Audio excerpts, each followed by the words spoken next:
It's true. So if we really want to talk about what it means for me to make a decision, really, I'm trying to put myself in a position where I'm advising someone correctly so that they're making a good decision, right? So it's more than just me knowing what to do, it's me helping them figure out what they want to do. And that's pretty tough because a lot of people don't know what they want to do. A lot of people have an idea, well, I want to retire, but they don't have any idea what that looks like. So when we do financial planning for people, we're really just trying to set up a series of decisions that they can make that will help them understand what they really want to do. So that's kind of hard for me to figure out, and as a result of that, I'm doing a lot of learning. I'm doing a lot of listening, I'm doing a lot of learning, I'm trying to figure things out, just how they are, just how they, what values they seem to express. I don't think they would ever call them values, but things that are important to them. And as I put that together, then I'm able to make some headway there.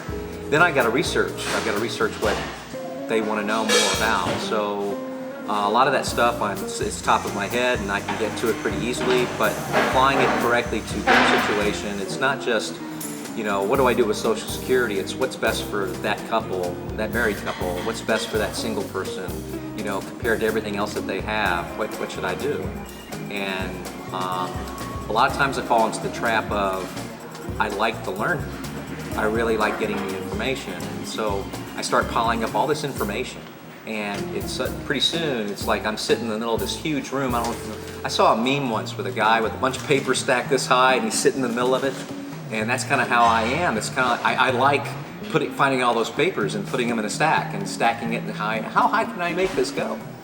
And if you get wrapped up in the learning process, then pretty soon it's hard to figure out, well, what's essential information and what's not. And so I felt like I was beginning to have a problem with how do I get out of the learning mode and get into the decision-making mode. I really didn't even know how to do that.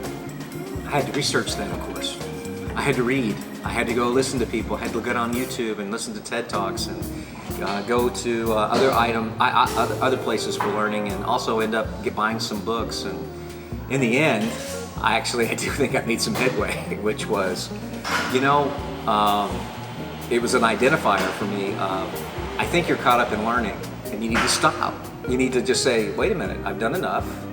Now let's figure out from everything that we've got what's truly essential to make this decision. Everything is not essential. So if everything was essential, then nothing's essential. So we have to figure out what's really essential to making that decision. And I want to help people go through that process themselves. I come across people who are frozen, paralyzed in the decision-making process. They're not really sure what to do. They're not sure they have the right information. They're not sure they have enough information. They're not sure what to do with the information. Well, I go through that myself. I'm a human being. I learned that myself. So I think I'm pretty well equipped through the School of Hard Knocks, School of Life, and help people get to a point where they can know what they're truly looking for. And then that's it. That's the key information right there that helps me make this decision.